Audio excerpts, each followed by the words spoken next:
மெய்யன்பர்களே, இந்த மண்டபத்திலே நடுநாயகமாக வீற்றிருக்கக்கூடிய ஸ்ரீ கற்பக விநாயக மூர்த்தியை நன்கு போற்றி பணிந்து வணங்குகிறேன். உங்கள் அனைவருக்கும் கற்பக விநாயக மூர்த்தியினுடைய பரிபூர்ண அனுக்கிரகம் கிடைக்க வேண்டுமென்று உங்கள் அனைவருடனும் சேர்ந்து நானும் பிரார்த்தனை செய்து உங்கள் அனைவரையும் மனமாற வாழ்த்துகிறேன். இன்றைக்கி விநாயகரை பற்றி பேசணும், பிள்ளையார் வழிபாடு அப்படிங்கிற தலைப்பில் பேச சொல்லியிருக்கிறார்கள். அவர் எல்லாருக்கும் பிள்ளையார், பிள்ளையார் எல்லாருக்கும் பிள்ளையார். சிவபெருமானுடைய பிள்ளை, அதனால் மூத்த பிள்ளையார் அப்படின்னு எல்லாம் 12 திருமுறைகளிலே அவரை பற்றி பேசியிருக்கிறார்கள்.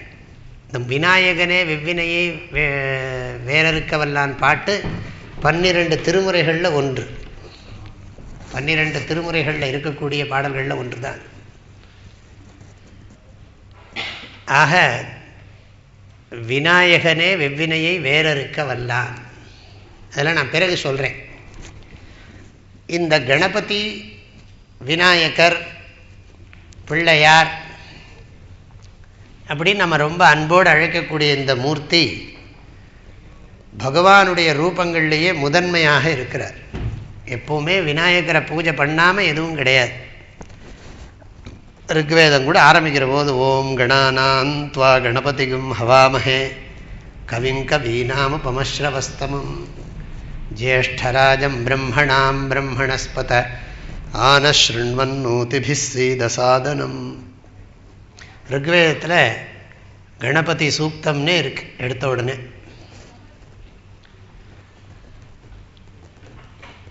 கணானாம் கணபதிம் துவாம் அவஹவாமஹே. கணங்கள், தேவகணங்கள், பூதகணங்கள், எல்லா கணங்களுக்கும் அதிபதியாக இருக்கக்கூடிய சமஸ்த கணங்கள், மனுஷ கணங்கள், சமஸ்த ஜீவராசிகளுக்கும் அதிபதினு அர்த்தம். சித்வான் சுவாமி கடவுளின் வடிவங்கள்னு ஒரு புஸ்தகம் எழுதியிருக்கார். இங்கிலீஷில் கூட அதற்கு facts of Brahman, written by Swami Chidbhavananda. All god forms, எல்லா கடவுளுடைய ரூபங்களையும் அவர் அழகாக வர்ணனை பண்ணியிருக்கார். அதுலேருந்து சில கருத்துக்களை, நான் அறிந்த கருத்துக்களை எல்லாம் உங்களோட இப்போ பகிர்ந்து கொள்ள போகிறேன். அதில் காங்கிற எழுத்துக்கு ஞானம்னும், நகாரத்துக்கு மோக்ஷம் என்றும், பதி என்று சொல்லி அதுக்கு தலைவன் என்றும் அவர் ஒரு அர்த்தம் சொல்கிறார்.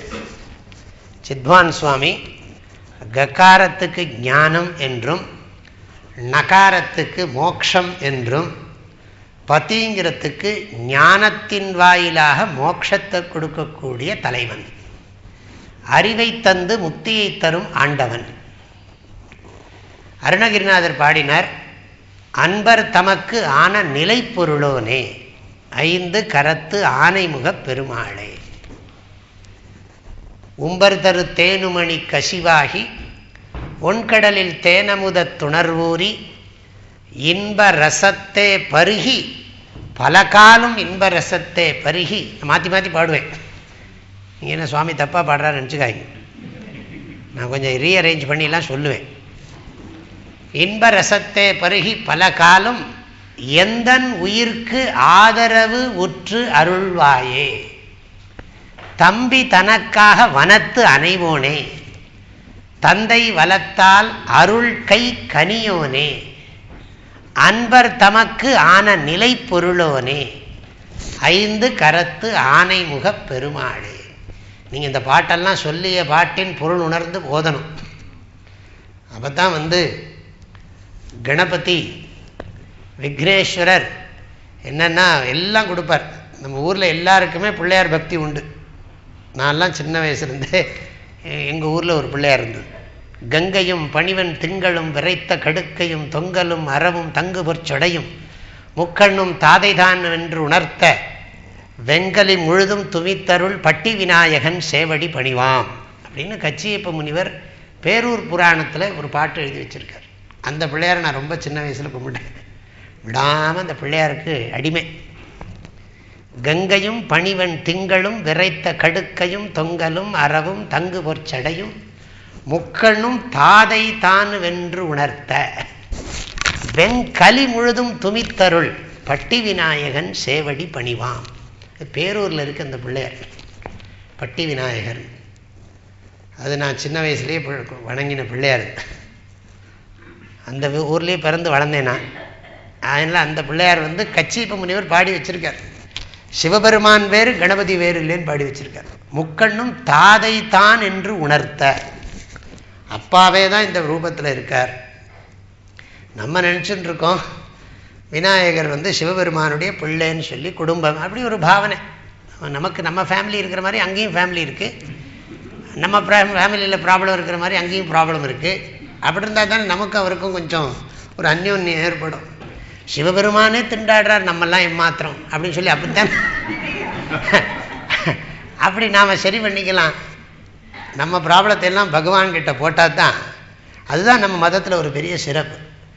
நமக்கு இருக்கிற பிரச்சனையெல்லாம் பகவான்கிட்ட ஏற்றி பகவானிடத்துல அத்தியாசம் பண்ணி பகவான் நம்மளை மாதிரி தான் துக்கப்படுறாருன்னு சொல்லி நம்ம துக்கமெல்லாம் ஏமாத்திரம் அப்படின்னு சொல்லி விட்டுவிடுறது. சுந்தரியை பிரிந்து அந்தி பகல் அலைந்த சிந்தை கலங்கி ஐயனே தாலேலோ அப்படின்னு ராமரையே பாடிடணும். நம்ம ராமர் என்ன பண்ணாரான்னா, சீதாதேவியை பிரிஞ்சு ராத்திரியும் பகலும் அலைஞ்சாராம். சுந்தரியை பிரிந்து அந்தி பகல் அலைந்த சிந்தை கலங்கி ஐயனே தாலேலோ. இப்படி பகவானுக்கே நம்ம துக்கத்தை கொடுத்து நம்ம துக்கம் எல்லாம் ஒன்றும் இல்லைங்கிற அளவுக்கு நம்ம பண்ணிக்கிற ஒரு சாமர்த்தியம் நம்ம மதத்துக்கு இருக்குது. அதெல்லாம் இருக்கட்டும். விநாயகரை நம்ம வந்து வணங்குறோம், முழுமுதற் கடவுள். எந்த பூஜையாக இருந்தாலும் சரி அவருக்கு தான் முதல்ல பிராதானியம். விநாயகர் பூஜை இல்லாமல் கிடையவே கிடையாது. எடுத்த உடனே சுக்லாம் பரதரம் தான் கொட்டிக்கிறோம். எடுத்த உடனே சுக்லாம் பரதரம் இல்லை, சுக்ல அம்பரதரம். நம்ம படிக்கிற போது இப்படி சுக்லாம் பரதரம் விஷ்ணு சசிவர்ணம் சதுர்புஜம் பிரசன்னவதனம் தியாயேத் சர்வ விக்னோபசாந்தயே. சுக்ல அம்பரதரம் அப்படின்னு சொன்னால் என்ன அர்த்தம்னா, வெள்ளையான வஸ்திரம் கட்டின்னு இருக்கிறவர்னு அர்த்தம். இங்கே பாருங்க எத்தனை கணபதி வச்சிருக்கு பாருங்க. இது வந்து சதுர்ஷஷ்டி கணபதியெல்லாம் இருக்குது. இங்கே வந்து நிறைய கணபதி இருக்குது, ஷோடச கணபதி இருக்குது, துவாதச கணபதி இருக்குது. இன்றைக்கி செவ்வாய்க்கிழமை இந்த மகாராஷ்டிரா முழுவதும் விநாயகருக்கு தான் ரொம்ப விசேஷம். அதுவும் செவ்வாய்க்கிழமை தான் அங்கே விசேஷம். நீங்கள் பார்த்தீங்கன்னா பாம்பேயில் இந்த செவ்வாய்க்கிழமைக்கு இந்த சித்தி விநாயகர் கோயிலுக்கு போய் சேர முடியாது. காலம்பரை பார்த்தா வந்து எத்தனையோ கிலோமீட்டர்லேருந்து நடந்து வந்து தரிசனம் பண்ணிட்டு போகிறேன் இந்த பிள்ளையார், இந்த சித்தி விநாயகர் டெம்பிளுக்கு மும்பையில். நீங்கள் கேள்விப்பட்டிருப்பேன்னு நினைக்கிறேன். ரொம்ப பிரசித்தம் அது. அது செவ்வாய்க்கிழமைக்கு தான் தரிசனம் பண்ணணும். செவ்வாய்க்கிழமைக்கு தான் ரொம்ப விசேஷம். சரி, இன்றைக்கி இங்கே செவ்வாய்க்கிழமையாக இருக்குது. அப்போது விநாயகர் வந்து விநாயகாங்கிற சப்தத்துக்கு விநாயகர் ரொம்ப பிரசித்தமான வார்த்தை. கல்பக விநாயகா. கல்பகன்னு சொன்னால் எதெல்லாம் நம்ம கல்பனை பண்ணுறோமோ வேண்டுவாருக்கு வேண்டுவதே ஈவான் கண்டாய். கல்பக விருட்சம்னு சொல்கிறோம். அது தமிழில் வந்து இந்த இல்லு வந்து இறா மாறுறது, இந்த வல்லின ராவா மாறிடுறது. ஆனால் சம்ஸ்கிருதத்தில் இது கல்பக விநாயகா, கல்பக கணேஸ்வரா, கல்பக கணபதி. எனக்கு தெரிஞ்சு தமிழ்நாட்டில் ஒரு 2 கோயில் 3 கோயிலில் தான் விநாயகருக்கு துவஜஸ்தம்பத்தோட கோயில் இருக்கு. வேற எங்கேயும் விநாயகருக்கு துவஜஸ்தம்பத்தோட கோயில் இல்லை. அதுவும் பிள்ளையார்பட்டியில் இருக்கிற கோவில் சிவாலயம் தான் அது. ஆனால் அது கணபதி ரொம்ப பிரதானமாயிடுது. அங்கே அர்ஜுன வனேஸ்வரர், அசோக குசுமாம்பா, அசோக குசுமாம்பா சமேத அர்ஜுன வனேஸ்வர சுவாமி தான் அந்த பிள்ளையார்பட்டியில் மெயின் சுவாமி. அந்த உள்ளுக்குள்ள திருவீசர்னு ஒரு பெரிய சிவபெருமான் இருக்கார். அங்கே இருக்கக்கூடிய கல்பக விநாயக மூர்த்தி, பிள்ளையார்பட்டியில் இருக்கிற கல்பக விநாயக மூர்த்தி கையில் விநாயகரை சிவலிங்கத்தை வச்சு பூஜை பண்ணுற மாதிரி இருக்குது. 2 கையோடு தான் இருக்குது. அங்கே கொடவரை கோயில், அங்கே இருக்கக்கூடிய கல்பக விநாயக மூர்த்தி கொடவரை கோயில் மலையிலே செதுக்கியிருக்கு. அந்த கோயில் கர்ப்பகிரகத்துக்குள்ளே இப்போல்லாம் எல்லாரும் போக முடியாது. முந்தியெல்லாம் அலோவ் பண்ணிட்டு இருந்தாங்க. ஒரு காலத்தில் ரொம்ப பாப்புலராக இல்லாத காலத்தில் உள்ளே எல்லாம் போகலாம். அந்த ஆனால் கர்ப்பகிரகம் வரைக்கும் போக முடியாது. ஆனால் அந்த விநாயகர் பக்கத்திலேயே ஒரு பிரம்மாண்டமான ஒரு குகை, அதுக்குள்ளே ஒரு சிவலிங்கம் இருக்குது. அந்த சிவலிங்கத்துக்கு பேர் ஸ்ரீஷஹான்னு சம்ஸ்கிருதத்தில் பேர், தமிழில் திருவீஷர் அப்படின்னே பேர். திருவீஷர், சிவகாமி அம்பிகா சமேத ஸ்ரீஷஹா, ஸ்ரீத ஸ்ரீஷ ஸ்ரீநிவாசா இருக்கு இல்லையா, அது மாதிரி அது விஷ்ணுவுக்கு ஸ்ரீஷஹான்னு ஒரு பேர். ஏன்னா விஷ்ணுவுக்கும் சிவன் பேர் இருக்கு. சர்வ சர்வ சிவஸ்தானு, விஷ்ணுவுக்கும் சிவன்கிற நாமம் விஷ்ணு சஹஸ்ரநாமத்தில் இருக்கு. ஏன்னா சிவாய விஷ்ணு ரூபாய சிவரூபாய விஷ்ணவே சிவஸ்ய ஹிருதயம் விஷ்ணு விஷ்ணோஸ்ச ஹிருதயம் சிவா, அப்படி பிரசித்தமான ஒரு ஸ்லோகமும் இருக்கு. சிவன் தான் விஷ்ணு ரூபம், விஷ்ணு தான் சிவரூபம். சிவனுடைய ஹிருதயத்தில் விஷ்ணு இருக்கார், விஷ்ணுனுடைய ஹிருதயத்தில் சிவன் இருக்கார். நீங்கள் இந்த கோகர்ணம் கோவிலுக்கு போனீங்கன்னா, கோகர்ண க்ஷேத்திரத்துக்கு போனால் அங்கே மகாபலேஸ்வர சுவாமி கோயிலில் பூஜை பண்ணுற போது இந்த ஸ்லோகம் சொல்லித்தான் பூஜை பண்ணுறாங்க. முதல்ல நமக்கு கையில் வில்லும் கொடுப்பான், அங்கே மூலஸ்தானத்தில் நம்மளே போய் பண்ணலாம், யார் வேணாலும் போய் சுவாமிக்கு பூஜை பண்ணலாங்க. கோகர்ணத்தில் உள்ளுக்கு ஜலத்துக்குள்ளே தான் விட்டு பார்க்கணும் சுவாமியை. அங்கே வந்து கையில் வில்லும் கொடுத்து இந்த ஸ்லோகத்தை சொல்லித்தான், சிவாய விஷ்ணு ரூபாய சொல்லித்தான் மகாபலேஸ்வரம் தியாயாமி ஆவாஹயாமி பூஜை எல்லாம். அங்கேயும் ஒரு விசேஷமான கணபதி இருக்கார், ரொம்ப விசேஷமான கணபதி அங்கே இருக்கார். அங்கே ஒரு தனி கணபதி கோயில் ஒன்று இருக்குது கோகர்ண க்ஷேத்திரத்தில். இல்லை நிறைய நான் இதெல்லாம் சொல்கிறேன். நான் சொல்ல விரும்புகிற விஷயம் என்ன கேட்டால், கல்பக விநாயகருங்கிறது எல்லாம் ஸ்ரீ கல்பக விநாயக மூர்த்தி, எல்லாம் வேண்டினதெல்லாம் கொடுப்பார். நம்ம நன்னா பிரார்த்தனை பண்ணுவோம், எல்லாத்தையும் அவர் கொடுப்பார். பகவானுக்கு வேலையே என்ன, கர்மபல தாத்தா. நம்ம பண்ணின புண்ணிய பாபத்துக்கு பலனை கொடுக்கறதான் அவர் வேலையே. ஈஸ்வரனுடைய வேலையே அவர் வாலறிவன், என்னது வாலறிவன் வல் ஆற்றல் உடையவன். அப்பேற்பட்ட இந்த விநாயகர், விநாயகர்ங்கிற வார்த்தைக்கு என்ன அர்த்தம்னா விகதா நாயகா. யாருக்கு வந்து நாயகன் கிடையாது, அவருக்கு நாயகன் யாரும் கிடையாது, அவர் தான் தலைவர். சிவபெருமானே அந்த முப்புறம் எரி செய்வதற்காக, முப்புறத்தை எரிக்கிறதுக்காக கிளம்பின போது அவரை விநாயகரை பூஜை பண்ணலையாம். மகாகணேச நிர்பின்ன விக்னயந்திர பிரகர்ஷிதாயை நமஹா, லலிதா சஹஸ்ரநாமம். மகாகணேச நிர்பின்ன விக்னயந்திர பிரகர்ஷிதாயை நமஹா. அம்பாள் சந்தோஷப்பட்டாளாம். இந்த அப்பா குறும்பு பண்ணுற இந்த குழந்தை, அப்பா தேரில் கிளம்புறார், ஆனால் பூஜை பண்ணலையாம். விநாயகரை பூஜை பண்ணாமல் கிளம்பிட்டாராம் சிவபெருமான். அதனால விநாயகர் என்ன பண்ணிவிட்டாருன்னா அச்சை முறிச்சுட்டாராம். முப்புறம் எரி செய்த அச்சிவன் உரைரதம் அச்சது பொடி செய்த அதிதீரா அப்படின்னு பாடுறார் அருணகிரிநாதர். அப்போ அப்பாவோட தேரையே வந்து அச்சை பொடிச்சு விட்டார்னா, அதை பார்த்து அம்பாள் சிரிச்சாலாம். மகாகணேச நிர்பின்ன விக்னயந்திர பிரஹர்ஷிதா. அம்பாளுக்கு ஒரே சந்தோஷம், பாரு பாரு அப்பாவோட தேரை உடைச்சுட்டான் பாரு புள்ள அப்படின்னு சொல்லி விக்னயந்திர பிரஹர்ஷிதா. இதுதான் நம்ம மதத்தோட மகிமை. வீட்டில் நம்ம வந்து குழந்தைகள்லாம் எப்படி இது பண்ணுறதோ அது மாதிரி நம்ம ஃபேமிலியவே பகவான்கிட்ட அத்தியாரோபம் பண்ணிவிடுவோம் எல்லாத்தையும். அப்படி ஒரு ஆனந்தம் பெறுறது. தத்துவார்த்தங்கள்லாம் நிறைய இருக்குது. கணபதி உபனிஷத்துன்னு ஒரு உபனிஷத்து இருக்குது, ரொம்ப அற்புதமான உபனிஷத்து. இது எல்லாம் என்னென்னா, நமக்கு வந்து பொருள் ஒன்று வடிவங்கள் பல, அதை மறந்துடக்கூடாது எப்போவுமே. ஏகம் சத் விப்ரா பகுதா வதந்தி. வஸ்து ஒன்று தான், அதுக்கு வந்து நானா ரூபா பவந்தி வேதமே சொல்கிறது. பகவான் ஒருத்தர் தான், ஏகோ தேவஹா சர்வபூதேஷு கூடா. வஸ்து ஒன்று தான், ஆனால் என்ன பண்ணுறோம்னா நம்ம நம்ம பக்தர்களுக்கு அருள் பாலிக்கிறதுக்காக அந்த ஓருருவம் ஓர் நாமம் இல்லாத வஸ்து அநேக ரூபங்கள் அநேக நாமங்கள். பாருங்க, விநாயகர்ல எத்தனை வெரைட்டி பாருங்க. இதுதான் நம்மளுடைய மகிமை. நிறைய பேர் நினச்சிட்டு இருக்காங்க, எதுக்கு இத்தனை ஃபார்ம்ங்கிறாங்க. நீ எதுக்கு இவ்வளவு ட்ரெஸ் போட்டுருக்கேன்னு கேட்கக்கூடாதா? நம்ம என்னத்துக்கு இத்தனை ட்ரெஸ் போட்டுக்கணும், எல்லாரும் ஒரே யூனிஃபார்மாக போட்டு இருக்கக்கூடாதோன்னா. அது வந்து வெரைட்டியை விரும்புறது நம்முடைய மனசனுடைய சுபாவம்.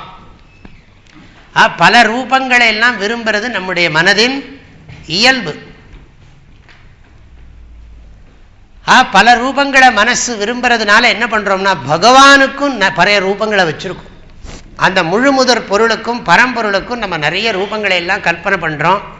அவருக்கும் நம்மள மாதிரியே குடும்பங்களை எல்லாம் கல்பனை பண்றோம். ஆனா இதனுடைய நோக்கம் என்னன்னா நம்ம மனசு எப்பவும் கடவுளையே ஆழ்ந்து நினைத்து கொண்டிருக்க வேண்டும் என்பதற்காகத்தான். நம்ம மனசு எப்பொழுதும் நல்லா இருக்கணும்னு சொன்னா அந்த மனசுல ஈஸ்வர சிந்தனை தான் பலமா இருக்கணும்.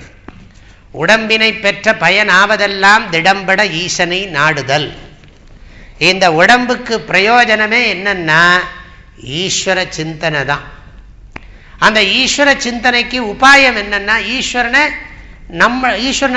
உண்மையிலே ஈஸ்வரனுக்கு ரூபம் கிடையாது. நாம ரூப விவர்ஜிதா. ஆகாசம் மாதிரி இருக்கார் பகவான். விண்ணிறைந்து மண்ணிறைந்து மிக்காய், விண்ணிறைந்து மண்ணிறைந்து மிக்காய். அப்படிப்பட்ட பகவானை எப்படி நம்ம நினைக்கிறதுன்னா நமக்கு நம்மளை ரூபமா தான் நம்ம நினைச்சுட்டு இருக்கோம். எல்லாருக்கும் நம்மளை எல்லாரும் நமக்கு நம்ம எப்படி ஃபீல் பண்றோம் நம்மளை எல்லாரையும், நமக்கு நம்மளை பத்தி ஃபார்ம் தான் ஞாபகம் இருக்கு. ஃபார்ம்லெஸ்ஸா நம்மளை நினைச்சுக்க முடியுமா? எனக்கு ரூபம் கிடையாது, அகம் அரூபஹா அப்படி நம்ம நினைக்கிறோமான்னா முடியாது. அகம் ரூபஹா, எனக்கு ரூபம் இருக்கு. நம்ம எல்லாருமே மனிதர்கள் தான். மனிதன்கிறது உண்மைதானே, ஒன்று தானே. ஆனால் நமக்கு எல்லாருக்கும் ரூபம் எவ்வளவு இருக்கு பாருங்க. மனிதன்னு நம்ம சொன்னாலும் மனிதர்கள் பல ரூபங்களில் இருக்கிறார்கள், பல பெயர்களில் இருக்கிறார்கள். எப்படி மனிதனுக்கு பல ரூபங்களும் பல பெயர்களும் இருக்கின்றனவோ அப்படி இறைவனுக்கும் பல ரூபங்கள் பல பெயர்கள் இருக்கின்றன. அதுல ரொம்ப நமக்கு எல்லாருக்கும் எளியவருக்கு எளியவனாக, உயர்ந்தவருக்கு உயர்ந்தவராக பாத்ரபத சுக்ல சதுர்த்தியாம் பிராமணாதி சுபூஜிதம்ங்கிறார் முத்துசுவாமி தீட்சிதர். விநாயக பாத்ரபத சுக்ல சதுர்த்தியாம் பிராமணாதி சுபூஜிதம் சித்தி விநாயகம் அனிஷம். அப்படி ஒரு பாட்டில் அவர் சொல்றார், பிரணமாமியகம் வாதாபி கணபதிம். எத்தனை பாட்டில் பாடி வைக்கிறார். எதுக்கு இதை சொல்றேன்னு சொன்னா பகவான்கிறது ஒண்ணுதான், ஏகோ தேவா, அதுல ஒன்றும் சந்தேகம் கிடையாது. புருஷ ஏவேதகும் சர்வம், பகவான் ஒருத்தர் தான். ஆனா அந்த பகவானை நம்ம என்ன பண்றோம்னா நம்ம மனசை பக்குவப்படுத்துறதுக்காக பல ரூபங்கள்ல நம்ம பூஜை பண்றோம். காரணம் என்னன்னா நம்ம மனசு எப்பவும் ஈஸ்வர சிந்தனையில இருக்கணுங்கிறதுக்காக.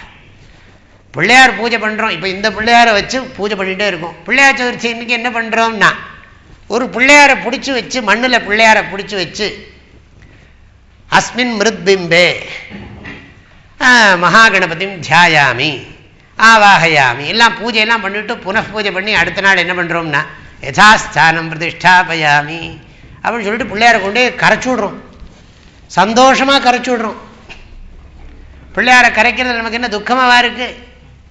ஆனந்தமா கரைச்சு விடுறோம். இதுல இருந்து என்ன தெரிகிறதுனா வடிவம் நமக்கு முக்கியமல்ல என்ற கருத்தை நினைவுபடுத்துவதற்காகவே வடிவத்தை கரைக்கிறோம். அதே மாதிரி காளி பூஜை பண்ணிட்டு துர்கா காளி பூஜை பண்ணிட்டு கல்கத்தா பக்கத்துல எல்லாம் காளியை கரைச்சு விடுறான். இதெல்லாம் நம்ம கவனிச்சு பார்க்கணும். நம்ம பூஜா கிரமங்கள்ல நிறைய பேருக்கு இது மனசே வராது. இவ்வளவு அழகான பிள்ளையார கரைக்கணுமான்னா அந்த அபிமானம் எல்லாம் வைக்காத, கரைச்சுடு. எதுக்குன்னா மண்ணில் உண்மையிலேயே கடவுள் நதேவோ வித்யதே காஷ்டே ந பாஷாணே ந மிருண்மயே பாவேஹி வித்யதே தேவஹா தஸ்மாத் பாவோஹி தெய்வத்தம். ஒரு மகான் சொன்னார், கல்லிலும் செம்பிலுமோ இருப்பான் எங்கள் கண்ணுதலே. கல்லிலையும் செம்பிலுமா இருப்பான். இப்போ உதாரணத்துக்கு இங்கே எடுத்துங்களேன். இப்போ இங்கே எல்லாம் வச்சிருக்கு. இங்கே பஞ்சமுக கணபதி, அங்கே சந்திரசேகரர் சவுந்தரவல்லி, அப்படிதான் நினைக்கிறேன். அது சந்திரசேகரர் சவுந்தரவல்லி, நடுவில் கணபதி கல்பக கணபதி, அங்கே ராஜராஜேஸ்வரி, அப்புறம் அங்கே சுப்பிரமணியர், நடராஜர், மாணிக்க வாசகர், அப்புறம் இங்கே சிவகாமி, இங்கே வெங்கடாஜலபதி, ஐயப்பன், விநாயகர் எல்லாம் வச்சிருக்கு. இது எல்லாம் எதில் பண்ணப்பட்டிருக்கு? பஞ்சலோகங்கள் தான். எல்லாம் ஈயம், பித்தளை, செம்பு, தங்கம், வெள்ளி இதெல்லாம் போட்டு தான் பண்ணப்பட்டிருக்கு. நம்ம எல்லாமே பஞ்சலோகம்னா பார்க்குறோம்? பார்க்கல. ஒன்னொன்றுக்கு ஒரு ரூபத்தை வச்சிருக்கோம். எல்லாமே ஃபுல்லாக என்னது தாம்பரத்தில் பண்ணப்பட்டிருக்கு. நம்ம தாம்பரத்தை பார்க்குறோமா ரூபத்தை பார்க்குறோமான்னா தாம்பரத்தில் ரூபத்தை பார்க்குறோம், நமக்கு தெரியும். இந்த ஞானம் வேணும் நமக்கு. எதை வழிபட்டாலும் நம்ம என்ன பண்ணினாலும் அதுக்கு அதோட தத்துவார்த்தம் தெரியணும். தெரியலன்னா நெக்ஸ்ட் ஜெனரேஷனுக்கெல்லாம் இதனுடைய அர்த்தமே தெரியாமல் போயிடும். நமக்கே இதனுடைய பொருள் தெரியலன்னு வச்சுங்க, அப்புறம் குழந்தைகளுக்கெல்லாம் எப்படி சொல்லித்தர போகிறோம்? அதனால தான் இந்த ஸ்லோகம் சொன்னேன். கடவுள் கட்டையில் இருக்கல, நதேவோ வித்தியதே காஷ்டே, கட்டையில் இல்லை, நான் பாஷானே, கல்லுலையும் இல்லை, நான் மிருண்மயே, மண்ணுலையும் இல்லை, பாவேஹி வித்தியதே தேவஹா, பாவனை இல்லவோ தேவத்தை இருக்கார், தஸ்மாத் பாவோஹி தெய்வதா. அதில் பாவனையில் தான் தெய்வம் இருக்கு. இந்த பாவனை தெரியணும். இப்போ நம்ம பார்க்குற போது அங்கே இருக்கிற குத்து விளக்கும் உலோகம்தான், காப்புற கற்பூரத்தட்டு காட்டுற கற்பூரத்தட்டும் பித்தளை தான். ஆனால் எல்லாத்துலேயும் நமக்கு அந்த விவகாரத்தில் இந்த பேதம் வச்சுன்னு இருக்கும். ஆனால் மனசில் அந்த பாவனை இருக்கணும். எப்போவுமே நம்ம பண்ணுற போது எதை செய்தாலும் அதை பற்றின விவேகபூர்வ ஞானபூர்வகமாக இருக்கணும். என்ன கிருஷ்ணர் சொன்னார்? ஸ்ரேயோஹி ஞானம் அபியாசாத், ஞானாத் தியானம் விசிஷ்யத்தை. அபியாசாத்து ஞானம் ஸ்ரேயா. வெறுமனே முட்டாத்தனமாக பண்ணுறதை காட்டிலும் அதை பற்றின அறிவு சிறந்ததுன்னார் கிருஷ்ணர். ஆகவே நம்ம விக்னேஸ்வரனை விநாயகரை பூஜை பண்ணுற போது அதுக்கெல்லாம் விநாயகா அப்படின்னா அந்த சப்தத்துக்கு என்ன அர்த்தம்? விநாயகர் பாருங்க, எல்லாத்துக்கும் தமிழில் அழகாக மொழிபெயர்த்து மேலே துர்கா கணபதி, பால கணபதி, டுண்டி கணபதி, த்விஜ கணபதி, மகா கணபதி, ஹேரம்ப கணபதி, எல்லாத்துக்கும் அதோட தியான ஸ்லோகத்தை எல்லாம் தமிழ் படுத்தி அழகாக கீழே போட்டு எல்லாரும் படித்து புரிஞ்சுக்கணும்னு யாரோ ஸ்ரத்தையாக பண்ணியிருக்காங்க. எதுக்கு இதெல்லாம் சொல்கிறேன்னா, அப்போ நமக்கு நம்ம இதுதான் ரிச்னஸ். நமக்கு இந்த பண்பாடு இருக்கே, இது எப்படின்னா இது ரொம்ப பலமாக இருக்கு. உங்களுக்கெல்லாம் தெரியுமா தெரியல, எல்லோரா குகைக்கு நீங்கள் போயிருக்கீங்களான்னு தெரியல, யாரெல்லாம் பார்த்துருப்பீங்கன்னு எனக்கு தெரியல. இந்தியாவில் எல்லோரா கேவ்ஸ், அவுரங்காபாத், நியர் அவுரங்காபாத், மகாராஷ்டிராவில் இருக்குது. போய் பாருங்க, அதெல்லாம் நீங்கள் பார்க்கணும். நம்முடைய பாரத நாட்டினுடைய அருமை பெருமைகள் எல்லாம் பார்க்கணும். அந்த எல்லோரா கேவ்ஸில் போய் பார்த்தா, எல்லோரா கேவில் நீங்கள் ஒரு நாள் விசிட் பண்ண முடியாது, மினிமம் 3 days ஸ்பெண்ட் பண்ணணும். நீங்கள் minimum you must spend 3 days in that cave. கைலாச குஹான்னு பேர், பிரம்மாண்டமான குகை. அதெல்லாம் ஒரு காலத்தில் மண்ணால் புதைஞ்சிருந்த இடம். ஒரு வெள்ளைக்காரன் ஏதோ எதேச்சியாக பார்த்து கண்டுபிடிச்சு தோண்டினது. அதில் போய் பார்த்தா 25 சிவமூர்த்திகள், இந்த சைவ சித்தாந்தத்தில் சொல்லக்கூடிய பஞ்சவிம்சதி அந்த சிவரூபங்கள் எல்லாம் பிரம்மாண்டமாக பண்ணி வச்சிருக்கு. உங்களால் நம்பவே முடியாது, இப்படியெல்லாம் நம்ம கல்ச்சர் இருந்திருக்குன்னு சொல்லி. எந்தையும் தாயும் மகிழ்ந்து குலாவி இருந்ததும் இந்நாடே, அவர் முந்தையர் 1000 ஆண்டுகள் வாழ்ந்து முடிந்ததும் இந்நாடே, அவர் சிந்தையில் 1000 எண்ணங்கள் வளர்ந்து சிறந்ததும் இந்நாடே, ஞானமாம் சொல்லின் பொருளாம் நல்ல பாரத நாடு, மண்ணும் இமயமலை எங்கள் மலையே, பன்னரும் உபனிஷதங்கள் எங்கள் நூலே. பாரதியார் ஒன்றும் வேண்டாம். நான் இன்னைக்கு கூட இங்கே வரும்போது இந்த பிள்ளையாருக்கு தகுந்த மாதிரி ஒரு பாரதியார் பாட்டு பார்த்தேன். பாருங்க, இந்த பாட்டு உங்களுக்குலாம் தெரிஞ்சிருக்கும். செய்யும் தொழில் உன் தொழிலே காண். விநாயகர், இந்த கற்பக விநாயகர் பேரில் பாடுறார் பாரதியார். பாரதியார் விநாயகர் பேரில் நிறைய பாடியிருக்கார். விநாயகர் நான்மணி மாலை ரொம்ப பிரசித்தம், பாரதியார் பாடியிருக்கார். அதை விட ரொம்ப அழகான பாடல், எனக்கு ரொம்ப பிடிச்ச பாடல், நமக்கு தொழில் கவிதை, நாட்டிற்கு உழைத்தல், இமைப்பொழுதும் சோராதிருத்தல், உமைக்கினிய மைந்தன் கணநாதன் நம் குடியை வாழ்விப்பான், சிந்தையே இம்மூன்றும் செய். ஆர்டர் போடுறார் பாரதியார் தன்னுடைய மனசுக்கு. சிந்தையே இம்மூன்றும் செய், இந்த மூணையும் நீ பண்ணணும். என்னதுன்னா, நமக்கு தொழில் கவிதை, நான் கவிதை தான் எழுதுவேன். நாட்டிற்கு உழைத்தல், வீட்டுக்கு இல்லை, அதனாலதான் வீட்டில் அரிசியே இல்லை. பாரதியார் மாதிரி தரித்திரமா வாழ்ந்தவனே இருக்குல்ல, ஆனா எத்தனை கோடி இன்பம் வைத்தா எங்கள் இறைவான்னு பாடினார். ஞாபகம் வச்சுங்க. பாரதியார் வீட்டில் இருந்த தரித்திரத்தை நீங்க கேட்டீங்கன்னா உங்களுக்கு ரத்த கண்ணீர் வரும். அப்படி கஷ்டப்பட்டிருக்கார் பாரதியார். அவர் செத்து போன போது அவர் பின்னால போனவங்க மொத்தம் 4 பேருங்கிறாங்க. ஆனா பாரதியார் இன்னைக்கு வாழ்றார். இங்க நான் வரும்போது தூக்கிட்டு வரேன், பாரதியார் கவிதைகளை தூக்கிட்டு வரேன். என் கையில் இருக்கு பாருங்க பாரதியார். எதுக்கு சொல்றேன்னா, அப்பேற்பட்டவர் பாடுறார், நமக்கு தொழில் கவிதை நாட்டிற்கு உழைத்தல். அது மாத்திரம் இல்லை, சோர்ந்து போகக்கூடாதுங்கிறார். இமைப்பொழுதும் சோராதிருத்தல், இமைப்பொழுதும் சோராதிருத்தல், ஒரு க்ஷணம் கூட சோர்ந்து போகக்கூடாதுங்கிறார். சரி, நீ இப்படிலாம் இருக்கிறதுக்கு உனக்கு யார் ஹெல்ப் பண்ண போறான்னா, உமைக்கு இனிய மைந்தன் கணநாதன், பார்வதிக்கு இனிமையான புத்திரனான அந்த கணநாதன் இருக்கானே, நம் குடியை வாழ்விப்பான், நம் குடும்பத்தை காப்பாற்றுவான். சிந்தையே இம்மூன்றும் செய்.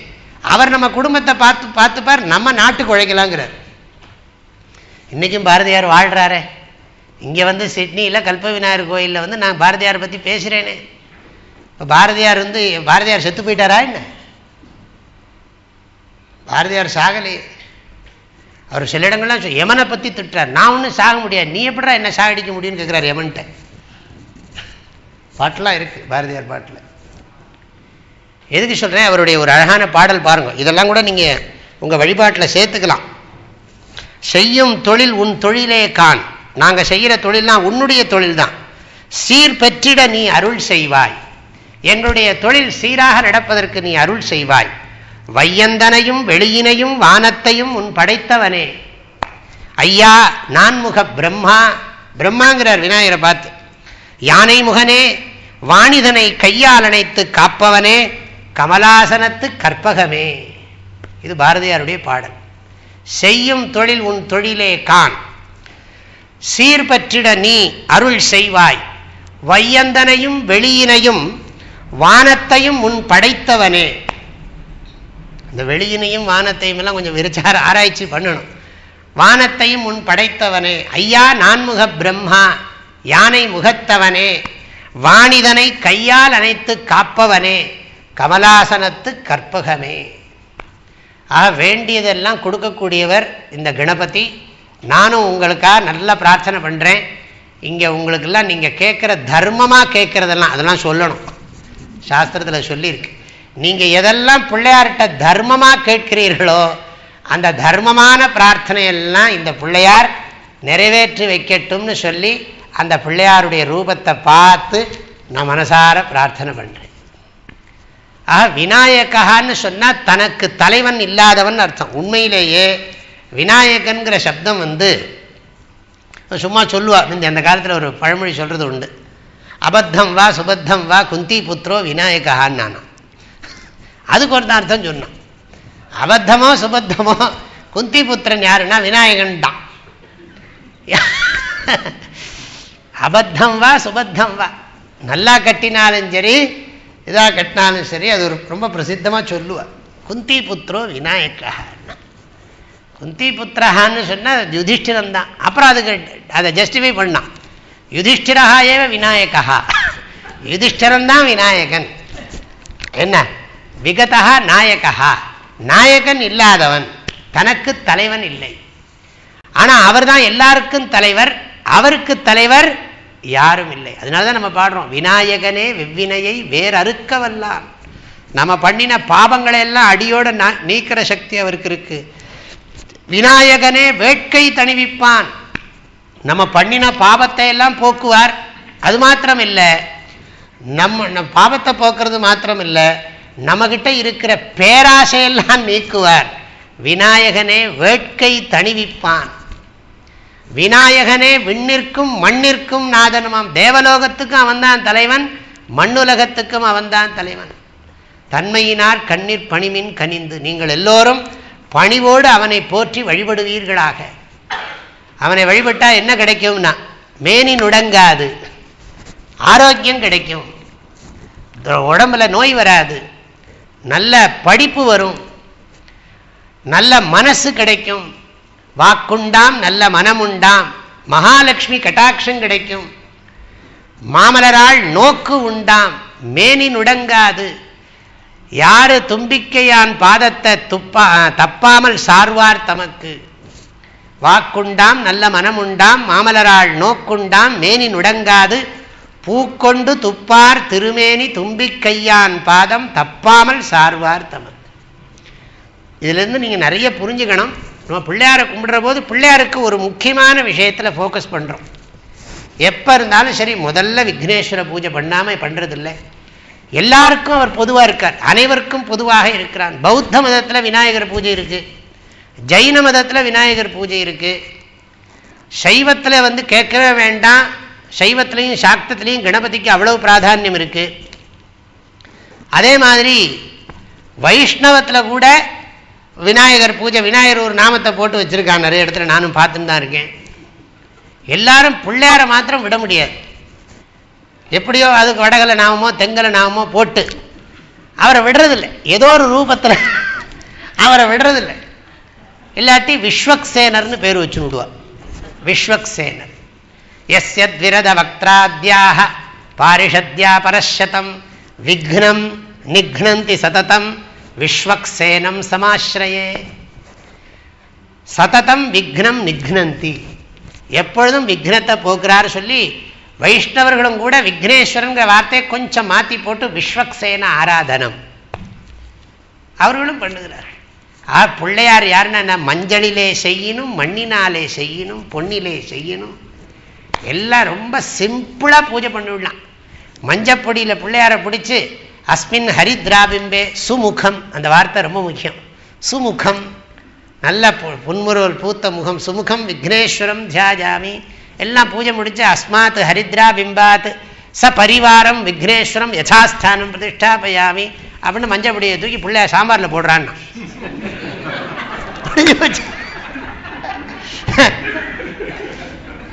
போட்டுரு. சாணியில் பிள்ளையார பிடிச்சி விடுறோம், காலம்பரை மார்கழி மாசமான பிள்ளையார சாணியில் பிடிச்சி விடுறோம். எதில் தான் பிள்ளையார பிடிக்கல நம்ம. பிள்ளையார் என்னென்ன எளியவர்னு அர்த்தம். மிக மிக இது நான் எல்லாம் உங்களுக்கெல்லாம் எத்தனை பேருக்கு ஞாபகம் இருக்கோ தெரியல, ஆற்றுல எல்லாம் சீடை பண்ணுற போது மாவெல்லாம் உருட்டினா அது வெடிக்காமல் கிடிக்காமல் முதல்ல பிள்ளையார் பிடிப்பா. உண்டா இல்லையா? நீங்களாம் எத்தனை பேருக்கு இதெல்லாம் தெரியுமோ தெரியல. இது இன்னும் கொஞ்ச நாள்ல எல்லாம் இதுக்கு தெரியாமல் போயிடும். என்ன இப்போ எல்லாம் கிராண்ட் ஸ்வீட்ஸ்லேருந்து வாங்குறதுனால எல்லாம் அங்கே போய் வாழ்ந்து வர்றதுனால இதெல்லாம் இந்த சம்பிரதாயமே தெரியாமல் போயிடும். எது பண்ணாலும் சரி முதல்ல ஒரு பிள்ளையாரை பிடிச்சி வச்சுடு, ஒரு குங்குமத்தை கூட அதுக்கு வச்சுடுவா. எங்கள் அம்மாலாம் நான் பார்த்துருக்கேன். முதல்ல இந்த சீடை மாவெல்லாம் உருட்டின உடனே முதல்ல என்ன பண்ணுவாங்க, ஒரு பிள்ளையாரை பிடிச்சி ஒரு குங்குமத்தை வை அதுக்கு தலையில், அதுக்கப்புறம் தான் சரியா வரும். இல்லாட்டி சீடையை போட்டால் வெடிக்கும்பா. அவ்வளோ தூரத்துக்கு நம்ம எல்லாத்துலேயும் பிள்ளையாரை விடுறதே இல்லை. அவர் எல்லோருக்கும் அன்பான பிள்ளையார். அப்போ எதுக்கு இவருக்கு இன்னொரு முக்கியமான பேர், இதுதான் ரொம்ப முக்கியம். அவர் விக்னேஸ்வரஹா, இதுதான் ரொம்ப ரொம்ப முக்கியம். விக்னேஸ்வரஹா, விக்னானாம் ஈஸ்வரஹா விக்னேஸ்வரஹா. இவர் என்ன பண்ணுவாராம், சித்வான் சுவாமி இந்த வார்த்தையை தான் ரொம்ப விரிவாக விளக்கியிருக்கார். எனக்கு இந்த பேர் தான் ரொம்ப பிடிக்கும். விக்னேஸ்வரனுங்கிறது தான் ரொம்ப பிராதான்யமான வாக்கியம் இருக்கு. மற்ற எந்த சுவாமிக்கும் விக்னேஸ்வரன் சொல்றதில்லை. சிவபெருமானுக்கோ அம்பாளுக்கோ மற்ற எந்த சுவாமிக்கும் விக்னேஸ்வரன் சொல்றதில்லை. விநாயகருங்கிற பதத்தை கூட ஜஸ்டிஃபை பண்ணலாம். விக்னேஸ்வரன் சொன்னாலே நம்ம முன்னால கண்ணுக்கு முன்னால நிற்கிறவர் இந்த பிள்ளையார் தான். விக்னேஸ்வரனா என்ன அர்த்தம்னா, இந்த பிரபஞ்சத்தில் ஒரு நியதி இருக்கு. அதாவது எதுவுமே உடனே நடக்கப்படாது. விக்னம் வந்தால் தான் மனுஷனுக்கு பக்குவம் வரும். நல்ல காரியத்துக்கு நானாவித இடையூறுகள். ஸ்ரேயாம்சி விக்னானி பகுவிதானி. அந்த விக்னம்ங்கிறது விக்னானாம் ஈஸ்வரஹான்னு அர்த்தம். அவர் விக்னத்தை உண்டு பண்ணவும் செய்வார், விக்னத்தை நீக்கவும் செய்வார். தடையை உண்டு பண்ற ஆற்றலும் அவருக்கு இருக்கு, தடையை நீக்கிற ஆற்றலும் அவர்கிட்ட இருக்கு. ஆகையினால வாழ்க்கையில் நமக்கு எந்த காரியத்திலையும் தடை இல்லாமல் நடக்கணும். ஸ்வஸ்தி நஸ்தார்க்ஷ்யோ அரிஷ்டநேமிஹி அப்படின்னு ஒரு மந்திரம் இருக்கு. அதாவது வேகமாக நாம் போகணும், காரியம் பண்ணணும். அது கருட பகவான்னு சொல்கிறோம். ஆனால் இந்த கான்டெக்ஸ்டில் பிள்ளையாரை தான் நம்ம ரொம்ப பிரதானமாக வச்சுருக்கோம். பிள்ளையார் என்ன பண்ணுறாருன்னா, நம்ம காரியம் எந்த காரியத்தை தொடங்கினாலும், இந்த ராக்கெட்லாம் விட்டான் பாருங்க, நேற்று கூட இன்சார்ட் பியா ஏலாம் விட்டுருக்கான் நேற்றுக்கு. அங்கே தெரியாமல் உள்ள பூஜை பண்ணணும் இவன் பண்ணியிருப்பான். இப்படி யாருக்கும் தெரியாது. ஒன்றும் இல்லை, இந்த வேர்ல்டு கப்புக்காக அவன் பண்ணுற ஹோமமும் பூஜையும். இப்போ பார்த்தா இந்த திருவண்ணாமலையில் பிரதர்ஷனம் பண்ணிட்டு இருக்கான். வேர்ல்டு கப்பில் இந்தியா வின் பண்ணணும். எத்தனை பேர் தேங்காய் போட போறானோ, எத்தனை தேங்காய் பிள்ளையார் கிடைக்க போறதோ தெரியல. இங்கேயும் கூட நீங்க பண்ணாலும் பண்ணுவேன். ஸ்பெஷல் அபிஷேகம் கல்பக விநாயகருக்கு ஃபார் வேர்ல்டு கப்புன்னு. அப்போ பாருங்க, எல்லாருக்கும் இதுதான் ஒரு விஷயம். நமக்கு கண்ணுக்கு தெரியாத ஒரு சக்தி இருக்கு. அந்த சக்தியை நம்ம என்ன பண்ண, நம்ம காரியம் நம்ம ஆரம்பிச்சிருக்கோமே, இந்த காரியம் நல்லபடியாக நடக்கணுமே. இப்போ நானே வந்துட்டேன்னு வச்சுக்கோங்க, என்னை கூப்பிட்டு ஆர்கனைஸ் பண்ணுற வாழ்க்கை சுவாமிகளை உருப்படியாக ஊருக்கு அனுப்பிச்சு வைக்கணுமே, அவர் நல்லபடியாக சேரணுமே. நான் எப்போவுமே இந்த பிளேன் கிளம்பித்துனா இந்த ஸ்லோகங்கள்லாம் இப்போ நான் சொன்னேன் பாருங்கள், இந்த ஸ்லோகம்லாம் நான் சொல்லுவேன். அது டேக் ஆஃப் ஆகிற போதும் சரி, லேண்ட் ஆகிற போதும் சரி, அது எனக்கு நேச்சர், எனக்கு சுபாவமாகவே அது பழகி போயிடுது. எதுக்கு சொல்கிறேன், இன்றைக்கி காலம்பரம் வரும்போது 1 மணி நேரம் லேட்டு. அப்போ என்னென்னா, வகுத்தான் வகுத்த வகையல்லால் கோடி தொகுத்தார்க்கும் துய்த்தல் அரிதுன்னார் வள்ளுவர். வகுத்தான் வகுத்த வகையல்லால் கோடி தொகுத்தார்க்கும் துய்த்தல் அரிது. பகவான் யாராருக்கு என்னென்ன எப்படி வச்சிருக்காரோ அது அப்படி தான் இருக்கும். அது எவ்வளோ பெரிய கோடீஸ்வரனாக இருந்தாலும் சரி, எவ்வளோ சாதாரணமாக இருந்தாலும் சரி, யாராருக்கு என்ன அனுபவிக்கணும்னு இருக்கோ அதாக இருக்கும். அது வள்ளுவர் சொல்லியிருக்கார், இது ஊழியலில் சொல்லியிருக்கார். வகுத்தான் வகுத்த வகையல்லால் கோடி தொகுத்தார்க்கும் துய்த்தல் அரிது. எதுக்கு சொல்கிறேன், சிவபெருமானுக்கே விக்னத்தை உண்டு பண்ணுற சக்தி அவருக்கு இருக்கும்னா தன்னோட அப்பாவுக்கு, அப்புறம் மற்றவங்களுக்கு விக்னத்தை உண்டு பண்ணுறதுக்கு அவர் ஏன் சக்தி இருக்காது. அதனால் விக்னேஸ்வரர் என்ன பண்ணுறாராம், அது சொல்கிறார், நல்லவர்களுக்கெல்லாம் முதல்ல தடையை உண்டு பண்ணி பக்குவத்தை உண்டு பண்ணுறார். வாழ்க்கையில் நமக்கு எல்லாமே நடந்துடுத்துன்னு வச்சுங்களேன், நினைத்ததெல்லாம் பார்த்தடா. என்ன உங்களுக்கு என்ன இது பாரதியார் பாட்டா திருக்குறளா ஞாபகம் வச்சுக்காம இருக்கிறதுக்கு? எப்படியோ இது எல்லாருக்கும் தெரியும். நினைத்ததெல்லாம் நடந்து விட்டால் தெய்வம் ஏதும் இல்லை, நடப்பதையே நினைத்திருந்தால் மனதில் அமைதி இல்லை. அப்படி ஒரு சினிமா பாட்டே இருக்கு. ஆகையினால நினைச்சதெல்லாம் நடந்துடக்கூடாது. நடந்தா அப்புறம் பகவானோட மகிமை எங்க தெரிஞ்சுக்கிறது? அதனால கடவுளே இது நல்லபடியாக நடக்கணுமே. இதிலிருந்து ஒன்று தெரிகிறது, நம்ம தன்னம்பிக்கை சுயமுயற்சி மட்டும் போராது, இறைவனுடைய அருள் வேண்டும். ஆக இந்த இறைவனுடைய அருளை கேட்கிற போது முதல்ல அவர் தான் நிற்கிறார், மூத்த பிள்ளையார் தான் நிற்கிறார் முன்னால. இவருக்கு இருக்கக்கூடிய பிரபாவங்களை எல்லாம் சொல்லி மாளாது. நீங்கள் உபனிஷத்து எடுத்துட்டா கணபதி உபனிஷத்துன்னு ஒன்று இருக்கு. அது பார்த்தா ஈஸ்வரனுக்கு பிரம்மனுக்கு என்னெல்லாம் லட்சணம் சொல்லியிருக்கோ அத்தனையும் கணபதிக்கு இருக்கு. காரண பிரம்மன் காரிய பிரம்மன்னு சொல்லுவோம் வேதாந்தத்தில். காரண பிரம்மன்னு சொன்னால் எந்த சுவாமியும் நீங்கள் தூக்கி மேலே உட்காந்து வச்சு விடலாம். விநாயகர்கிட்ட இருந்தே சிவன் பிறந்தாருன்னு கூட சொல்லலாம். ஸ்கந்த புராணத்தில் அப்படி தான் இருக்கு. விநாயகர்கிட்ட இருந்த விநாயகரை பூஜை பண்ணிட்டு பார்வதியை கல்யாணம் பண்ணிக்க போனார்னு ஒரு கதை. எப்படி புரியுறதா? விநாயகரை பூஜை பண்ணிட்டு பார்வதியை கல்யாணம் பண்ணிக்க போனார்னா என்னடா அது, கல்யாணத்துக்கு அப்புறம் தானே பிள்ளை, சந்தேகம் வந்துடும். இதுலேருந்து என்ன தெரியுது, விக்னேஸ்வர தத்துவங்கிறது ஒன்று தான். விக்னேஸ்வர தத்துவம். ஆக முதல் இந்த ஒரு பாருங்க, கல்பக விநாயகருங்கிற பதத்துக்கு அர்த்தம் சொல்லியிருக்கேன். அப்புறம் விக்னேஸ்வரங்கிற வார்த்தைக்கு என்ன அர்த்தம்னா, விக்னத்தை உண்டு பண்ணுவார், விக்னத்தை நீக்குவார். கெட்டவனுக்கெல்லாம் முதல்ல விக்னத்தை கொடுக்க மாட்டார், நடக்கட்டும்னு விட்டுருவார். அப்புறம் கடைசியில் ஒரேடியாக தடை போடுவார். நல்லவனுக்கு நிறைய தடையை கொடுத்து கொடுத்து கொடுத்து அவனை பக்குவப்படுத்திடுவார். ஆக விக்னங்களை கொடுத்து கொடுத்து நம்மளை பக்குவப்படுத்துகிற சக்தி அவருக்கு இருக்கு. அந்த அதிருஷ்ட சக்திக்கு நம்ம விக்னேஸ்வரன் பேர் வச்சிருக்கோம். அவருடைய கையில் எத்தனையோ விஷயம் இருக்குது. ரொம்ப முக்கியமாக சொல்லணும்னா எல்லா சுவாமிக்கும் இந்த பாச அங்குஷம் இருக்குது, இதுக்கெல்லாம் தத்துவம் இருக்குது. பாசம்ங்கிறது ராகம், அங்குஷம்ங்கிறது துவேஷம். பாசாங்குஷதரஹா அப்படின்னு சொன்னால் என்ன அர்த்தம்னா, ராகத்வேஷ ரஹிதா, வேண்டுதல் வேண்டாமை இலான். ஒரு கை வேண்டுதல், இன்னொரு கை வேண்டாமை. ராகத்வேஷ அபாவா, விருப்பு வெறுப்பு அற்றவன் அர்த்தம். இறைவனுக்கு விருப்பு வெறுப்பு கிடையாது. அவருடைய சந்நிதியில் ஒருத்தர் சொல்லுவார், அவனுக்கு இப்படி பண்ணும்பார். இவன் சொல்லுவான், அந்த ஆழம் அது பிள்ளையார நீ அவனை ரொம்ப நல்லவன் நினச்சிக்காத. பிள்ளையாருக்கு தெரியாதா என்ன? பிள்ளையார்கிட்ட போய் நீ அவனை ரொம்ப நல்லவன் நினச்சிக்காத. அவர் பார்ப்பார், அவருக்கு சந்நிதியில் வர்றவன் எல்லாரும் ஒன்று தான். அவருடைய இறைவனுடைய உயர்வு தாழ்வு ஒன்றுமே பாரான், ஊக்கம் இருந்தால் போதும் என்பான். அவர் அதெல்லாம் பார்க்கறதில்லை. விருப்பு வெறுப்பற்றவன் அர்த்தம். அந்த விருப்பு வெறுப்பற்றவன்கிற அந்த கருத்தை நாம் புரிஞ்சிட்டோம்னா நமக்கும் விருப்பு வெறுப்பு போயிடும். பிள்ளையாருடைய பாஷாங்குஷத்தை நாம் பார்க்குற போது அவர் விருப்பு வெறுப்பற்றவர் அப்படிங்கிறத நம்ம புரிஞ்சிட்டோம்னா நம்ம அந்த எண்ணத்தோடு வழிபடணும். அப்போது அது நமக்கும் விருப்பு வெறுப்பு போயிடும். அப்புறம் அவருடைய சரீரத்தையே பாருங்க.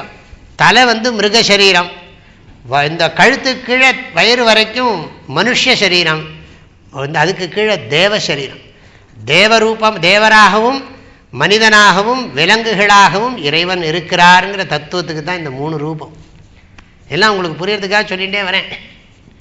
இதில் ரொம்ப முக்கியமான அம்சம் 2 என்னன்னு கேட்டால், ஒன்று தந்தம் ஏகதந்தா, இன்னொன்று மோதகா. இந்த ஏகதந்தம்ங்கிறதுனுடைய அர்த்தம் என்னன்னு கேட்டால் உங்களுக்கு தெரியும். முப்புறம் எரி செய்த அச்சிவன் உரைரதம் அச்சது பொடி செய்த அதிதீரா, இந்த ஒரு வார்த்தை இருக்கு. முத்தமிழ் அடைவினை முற்படு கிரிதனில் முற்பட வெழுதிய முதல்வோனே. இதுக்கு வாரியார் சுவாமிகள் அர்த்தம் சொல்லணும், கேட்கணும். உங்களுக்கு தெரியும், வேர்ல்டுலேயே ஃபர்ஸ்ட் ஸ்டெனோகிராஃபர் இவர் தான், பிள்ளையார் தான். You are the stenographer of Vedavyasa அப்படின்னு. வேதவியாசருக்கு இவர் தான் முதல் ஸ்டெனோகிராஃபர். தெரியுமே உங்களுக்கு இந்த கதை. அவர் வேதவியாசர் மகாபாரதம் சொன்னார். சொல்ல சொல்ல எழுதுறதுக்கு ஆள் வேண்டி இருக்கு. இவரை கூப்பிட்டார், பிள்ளையாரை கூப்பிட்டார், பிள்ளையார் வந்தார். அது நிறைய கதை இருக்குது. இந்த கொம்புக்கு ஒத்த கொம்பனுக்கு ஒற்றை கொம்பனே வெள்ளை விநாயகனே அப்படின்னு பாட்டெலாம் நிறைய உண்டு. அதுக்கு சாதாரணமாக அந்த ஒத்த கொம்புக்கு கதை என்னன்னு கேட்டால், ஒரு ராட்சசனை கொன்றார்னு ஒரு கதை இருக்குது. ஒரு கொம்பால் எடுத்து ஒரு கொம்பை உடைச்சு அதை கொன்றார். கையில் தந்தம் வச்சிருக்கார், ஒரு கொம்பு உடைஞ்சிருக்கு. இந்த கையில் வச்சிருக்கிறது அதனுடைய அர்த்தம் என்னன்னு கேட்டால், அவர் அந்த மகாபாரதத்தை இயற்றியிருக்கார். மகாபாரத்தை அவர் சொல்ல சொல்ல இவர் எழுதினார். அர்த்தம் புரிஞ்சு எழுதும்படி சொன்னார் வியாசர். இவரும் அர்த்தம் புரிஞ்சு எழுதியிருக்கார் மகாபாரதம் முழுவதையும். அதனுடைய அர்த்தம் என்னன்னா தியாகம். அவருக்கு ஒரு கொம்பு உடைஞ்சிருந்தாலும் அந்த உடைஞ்ச கொம்பை கையில் வச்சுன்னு இருக்கிறதுனால அது தியாகத்தின் சின்னம். வாழ்க்கையில் நம்ம தியாகம் பண்ணணும், அது தியாகத்தினுடைய சின்னமாகத்தான் சொல்லுவார். நமக்கு இந்த ஒரு கொம்பு போயிடுத்துன்னா அழகு போயிடுமேன்னு நினைக்கல அவர். இந்த கொம்பை உடைச்சாவது அதை எழுதுவோம். முத்தமிழ் அடைவினை, முத்தமிழ் அடைவுங்கிறார் மகாபாரதத்தை பாருங்க. இப்போ தான் தமிழ்நாட்டில் இந்த சம்ஸ்கிருத தமிழ் சண்டை இருக்கே, புரியாமல். சம்ஸ்கிருதம் தெரியாது, தமிழும் தெரியாது, 2 பாஷையும் தெரியாது. ஆனால் ஏதோ தமிழை நம்ம தான் காப்பாற்ற போகிறோம்னு ஒரு பிரமை. ஆழ்வார்களும் நாயன்மார்களும் பாதுகாக்காத தமிழையா கண்டிப்பாக சொல்ல போகிறாங்க. தமிழ்நாட்டில் அப்படி ஒரு வியாதி பிடிச்சிருக்கு நிறைய பேருக்கு. அது நல்ல விஷயம் தெரிந்தவர்களுக்கு கிடையாது, ஏதோ அவங்க விஷயம் தெரியாதவர்கள் பிரசித்தமாயிட்டாங்க. அதுதான் பிரச்சனை. விஷயம் தெரிஞ்சவனுக்கு பிரசித்தம் இல்லை, விஷயம் தெரியாதவன் பிரசித்தம். அது உலகத்தோட நியத்தி. அது அவங்க நினச்சிட்டு இருக்காங்க. முத்தமிழ் அடைவினை இதெல்லாம் வாரியார் சுவாமிகள் சொல்லி நான் கேட்டிருக்கேன். அவருக்கு அந்த பாஷை, அவர் சம்ஸ்கிருதம் தமிழ் வெறுப்பெல்லாம் அவருக்கு கிடையாது. 2 மொழியும் 2 கண்ணா நினைச்சவர் வாரியார் சுவாமிகள். முத்தமிழ் அடைவினை முற்படு கிரிதனில் முற்பட எழுதிய முதல்வோனே. அது அந்த மேரு மலையில் எழுதினாராம் அந்த மகாபாரதத்தை, அப்படி சொல்லுவார். அப்போ இது தியாகத்தின் சின்னம். பிறருக்கு உதவி செய்தார், வியாசருக்கு உதவி செய்த ஒரு பெரிய புண்ணியமூர்த்தி. காவேரியை கொண்டு வந்தவர். இந்த கதையெல்லாம் சொல்ல ஆரம்பித்தா பெருசாகிடும். அகஸ்தியருடைய கமண்டலத்தை கவிர்த்து விட்டு காவேரியை கொண்டு வந்தார். எத்தனை கதை இருக்குது நம்ம தேசத்தில் பிள்ளையாருக்கு சம்பந்தப்பட்டது. இது ஒன்று. இப்போ இந்த மோதகம் தான் ரொம்ப ரொம்ப இன்ட்ரெஸ்டிங். கையில் மோதகம் வச்சிருக்காரு. முதாகராத்த மோதகம். மோதம் கரோதி இதி மோதஹா. மோதம்னா என்ன? மகிழ்ச்சின்னு அர்த்தம். கரோத்தின்னா கொடுக்கிறவர்னு அர்த்தம். மோதம்னா என்ன அர்த்தம்னா மகிழ்ச்சியை கொடுக்கிறவர்னு அர்த்தம். அது பாருங்க, அதில் ஒரு பெரிய தத்துவமே அடங்கியிருக்கு. இந்த பிள்ளையார் கையில் இருக்கிற குழக்கட்டை கதை சொல்கிறேன். இந்த அரிசி மாவில் பண்ணுறோம். இது எல்லாம் இப்போ பொரிச்சு எடுக்கிறத பற்றி நான் பேசலை. கோதுமை மாவு சப்பாத்தி மாவு மாதிரி பண்ணி அதை நாள் ராத்திரியே பூர்ணத்தை பண்ணி உள்ளே வச்சு பொரிச்சு எடுத்து வாத்தியார் நாளைக்கு வந்தால் ஹோமத்தில் போடுன்னா, கணபதி ஹோமத்தில் போடு. யோ மோதக சகசிரேண யஜதி ச வாஞ்சித பலமவா புனோதி.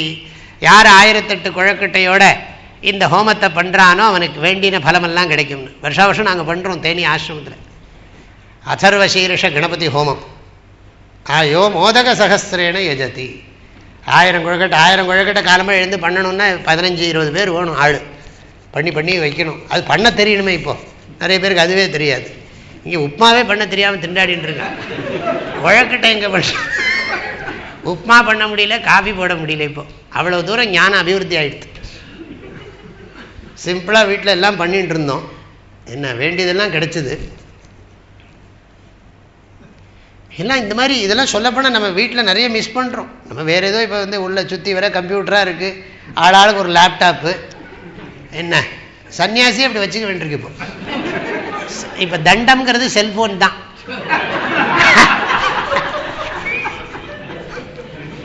செல்ஃபோன் தான் இப்போ தண்டம்.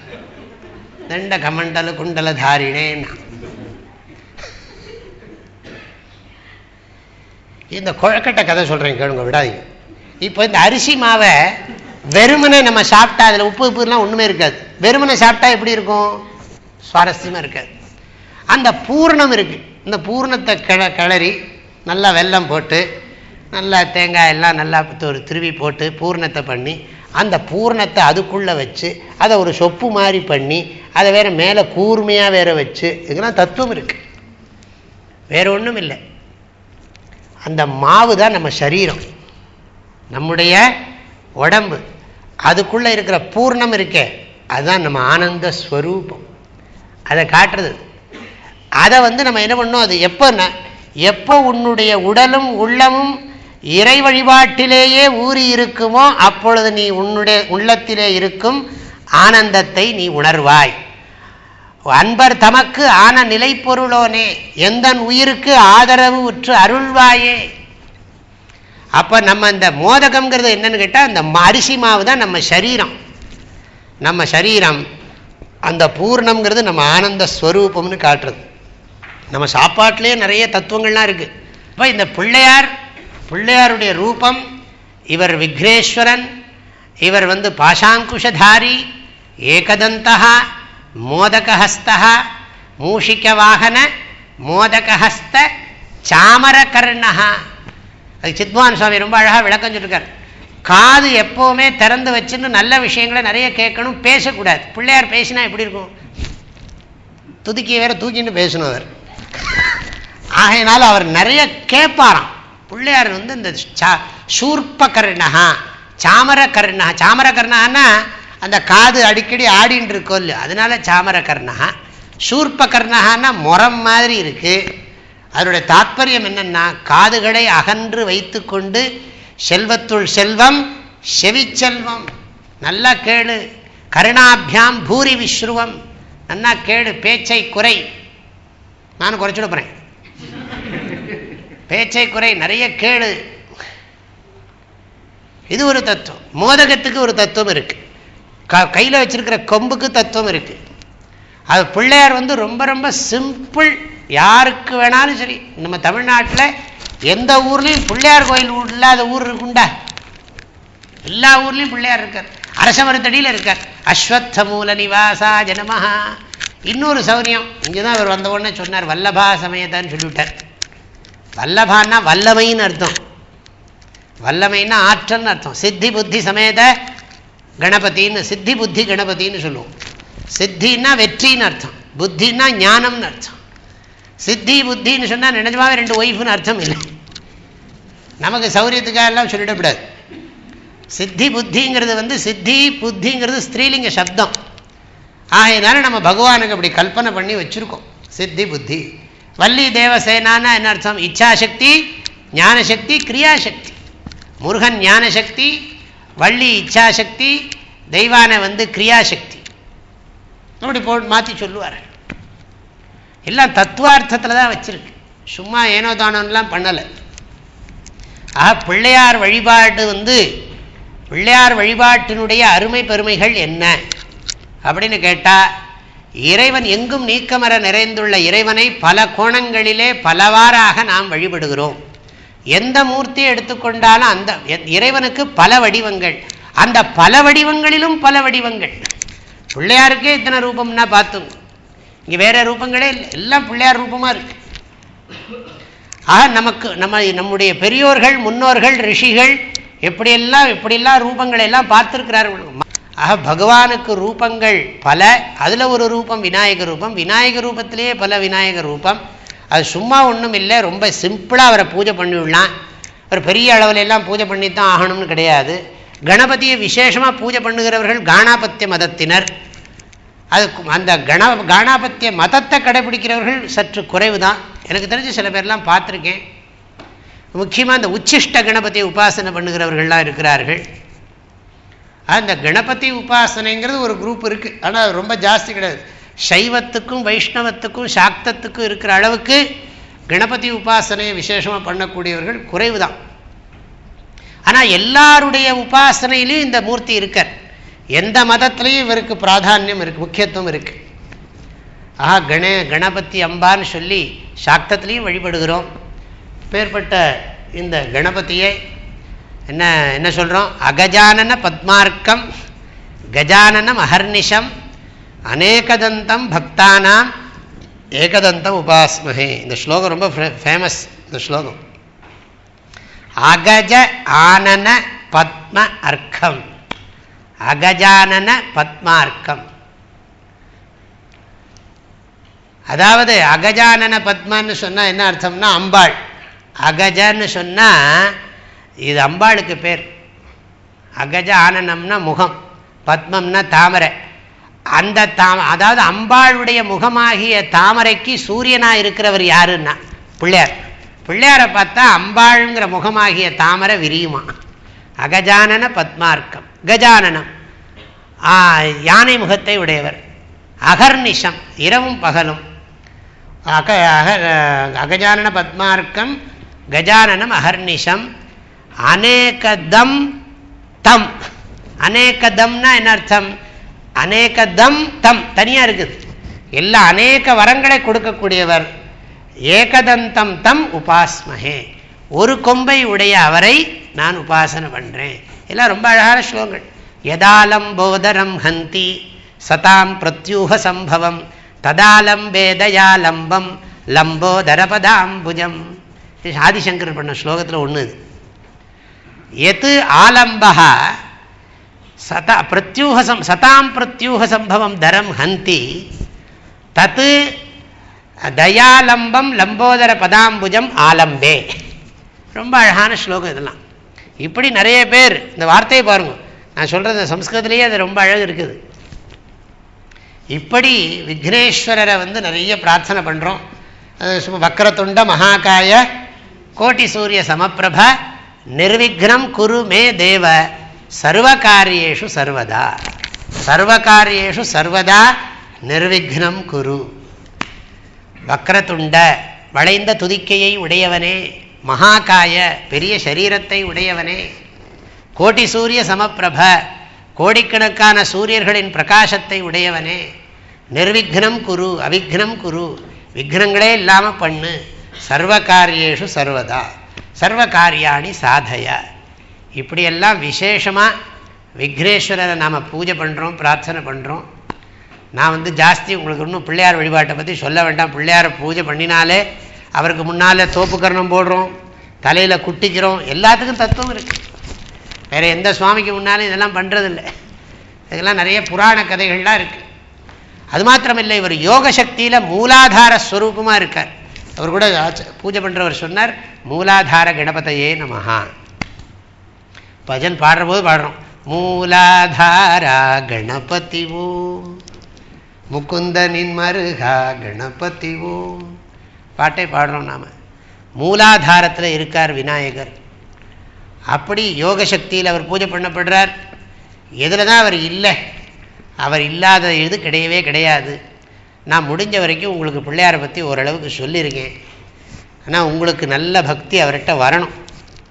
பிள்ளையார்கிட்ட பக்தி வந்துட்டால் பிள்ளையார் நிறைய பேருக்கு சாதாரணமாக பிள்ளையார் மேலே ரொம்ப பக்தி உண்டு. பெரும்பாலும் பிள்ளையாரை கும்பிடாமல் முதல்ல கண்ணுக்கு முன்னாடி நிற்கிறவர் பிள்ளையார் தான்.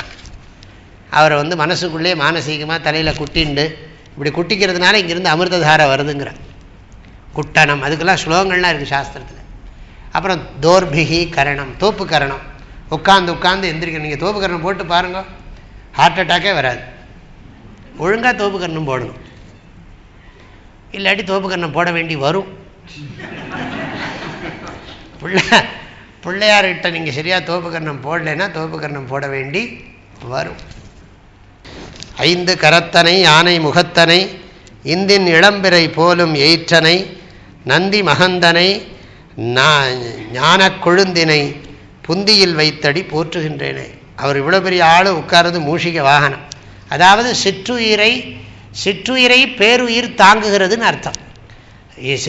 பெருச்சாளி மேலே உட்கார்ந்துருக்காருன்னா என்ன, பெருச்சாளி சிற்றுயிர், சிற்றுயிருக்குள்ளே உயிருக்கு உயிராக இருப்பவர் இறைவன்கிற காட்டுறதுக்காக தான்.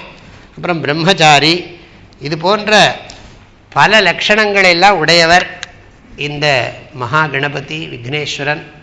ஆக விநாயகரை எல்லாம் வழிபட்டு நீங்கள் எல்லா நன்மையும் பெற வேண்டும் என்று உங்களுக்காக நான் நல்லா பிரார்த்தனை பண்ணுறேன்.